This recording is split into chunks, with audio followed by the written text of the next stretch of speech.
Hello everyone, it's Wednesday. I want to thank you for watching these videos. I know you have plenty of things that you need to be doing, so taking the time to watch these videos is very much appreciated, and I hope it's very helpful to you. It keeps dawning on me every day that none of us have a playbook for how to handle situations during this time. Quite honestly, none of us have ever been through a time like this. So the more we communicate with you, the better. The more transparent we can be with you, the better. Because the way that we can all get through this is to work together and understand that it's all new ground for all of us. So with that in mind, I'd like to start today, as we always do, with updating you on our numbers. Since yesterday, we've had 9 additional patients test positive for COVID-19. That takes our total to 54. And we have 10 in-house with us in inpatient care. We have 5 at Norton Audubon Hospital. We have 3 at Norton Hospital. And we have 2 at Norton Brownsboro. As I mentioned yesterday, as we have employees test positive, I'll let you know, and within that 9, we had 1 employee who tested positive. So, as always, we continue to pray for those individuals. We continue to do our best to take care of everyone, and we'll continue to keep you updated as we go forward. I wanted to also talk today about that self-assessment tool from Employee Health that was on the nortonhealthcare.com site.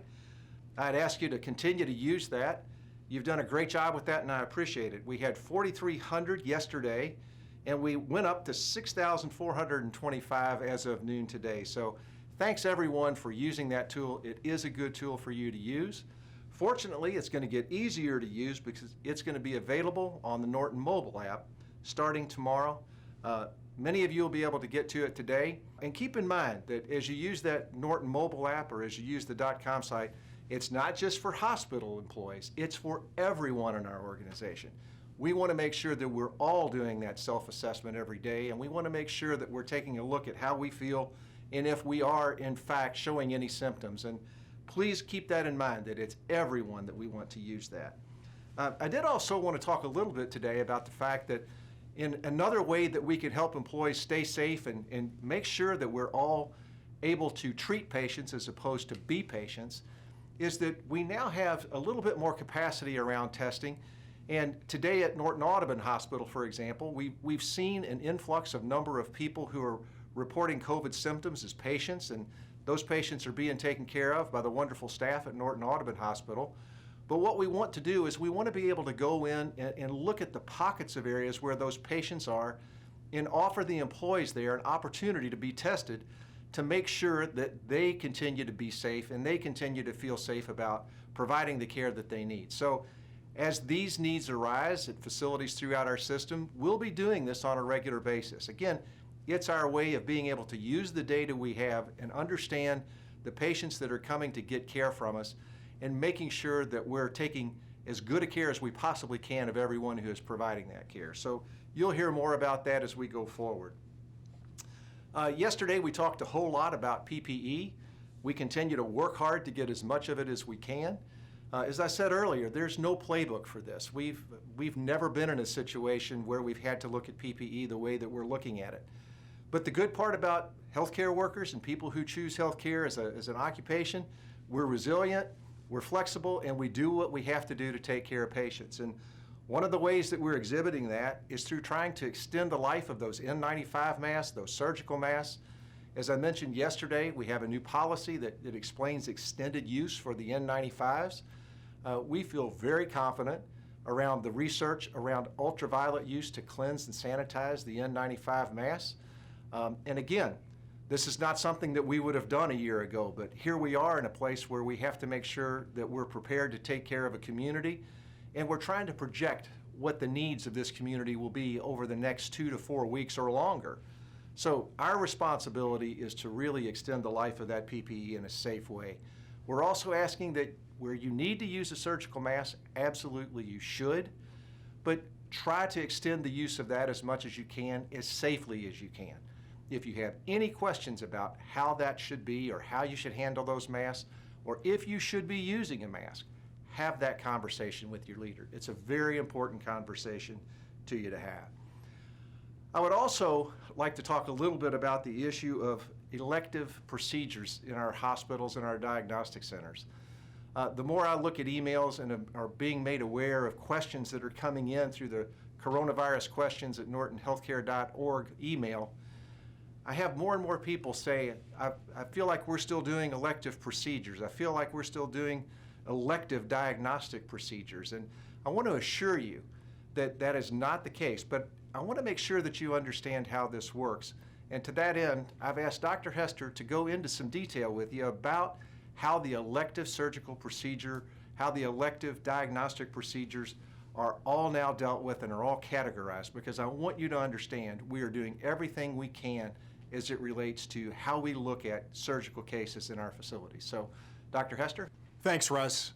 And again, thank you for all you're doing to continue serving our patients. First, I'd like to share that we are in compliance with the governor's order regarding elective procedures and have been since the order was announced.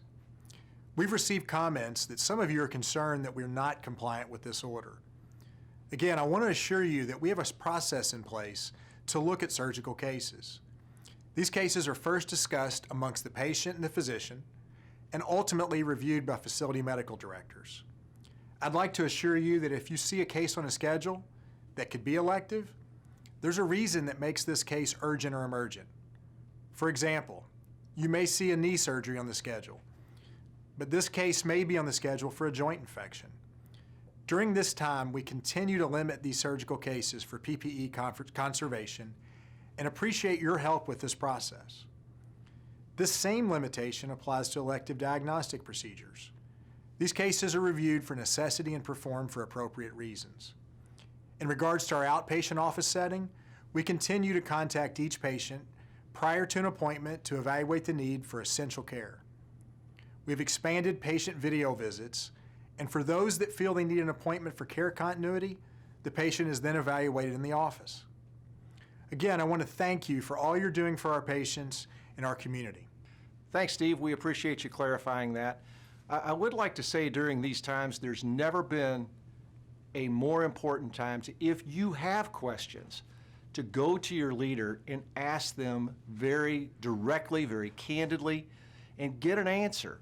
Sometimes some of the things that we think are happening are not necessarily what is happening at all, and just a little bit of clarification can give you peace of mind around this. But be assured, we're doing everything we can in all areas of this organization to comply with everything that's been suggested that we do. We're doing it as fast as we can, and we ask that you continue to help us, have patience with us, but have the conversation with your leader if you have a question. That's very important. I wanted to talk a little bit today about some of the things that you may see at some of the facilities. Starting today, thanks to the governor, thanks to the mayor, we're going to have additional help around security at the emergency department entrances of our facilities. Again, we haven't had any issues. We don't anticipate having any issues. We think we have good processes that can accommodate the public, but as things begin to grow and as things begin to expand, it's with that abundance of caution, and we appreciate that we want to always make sure that it's done orderly and with a secure feeling around being able to access the ED. So when you see that National Guard person, when you see that Louisville police officer, make sure you thank them for helping us take good care, great care of our community. So you will be seeing that probably starting this afternoon. I want to have a conversation with you today also that really talks about the next month for all of us. We don't know what's going to happen. We run models, we try to plan, we try to predict, but we have no idea. We're doing the best we can to prepare for any and all scenarios that may come our way. Yesterday we answered a question as to how we would handle compensation for those individuals who might be impacted by a furlough. What I told you yesterday was that we would do the right thing and that we would make sure that you would be compensated for the hours that you were scheduled to work during that furlough. Today I want to have a discussion about those people who have been fortunate enough not to be impacted by having to be furloughed. What I'd like to tell you today is that for the next 30 days until April 25th, we're probably going to have some circumstances and some instances where we're going to tell some people that they don't have to come to work, they don't have to come in that day, and we're going to have to tell some people that we do need them to come in that day. If you fall into that category where on a particular day we're telling you that you don't need to come in, do not worry about it. We're going to pay you. We're not going to make you use your PTO. This is not like any time that we've been through. Please understand that we don't know how volumes are going to work. We don't know if we're going to see a surge. We don't need everyone. Some of you will be safer at home. Some of you will need to be at work.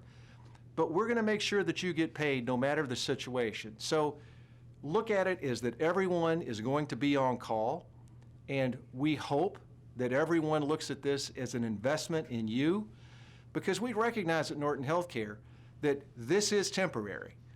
This is something that we're going to get through, and it will end, and we're going to need each other on the other side of this. So I hope you can see that the investment that we're making here, saying you don't have to use PTO if you're told to go home, but understand that at any given time, we may have to call you and say, nope, we need you to come back, or we know we told you that we didn't need you to work the next 2 or 3 days. Now we do. Hopefully you'll understand that that's our way of saying, please stay with us through this.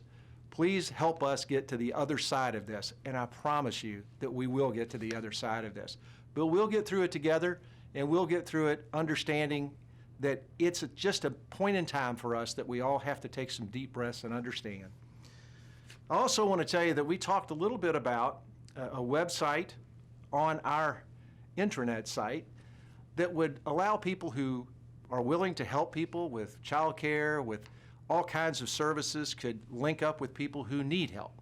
And I'm happy to tell you that starting tomorrow on In Exchange, you're going to have the ability to do that. There's going to be a website that you're going to be introduced to, and it will be able to very simply and very easily allow employees, now this is for people within Norton Healthcare, it will allow employees to connect on that way of, you need help, there's something that somebody can help you with. So it's another way that we're trying to help you cope, help you get through this time that we're in the midst of.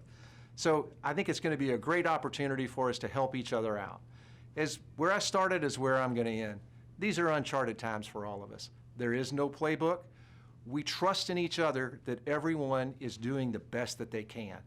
We trust that the decisions that we make are the best ones that we can make with the information that we have right now. But we also understand the way we get through this is to stick together and trust each other. Thanks again for everything you're doing. We'll talk tomorrow.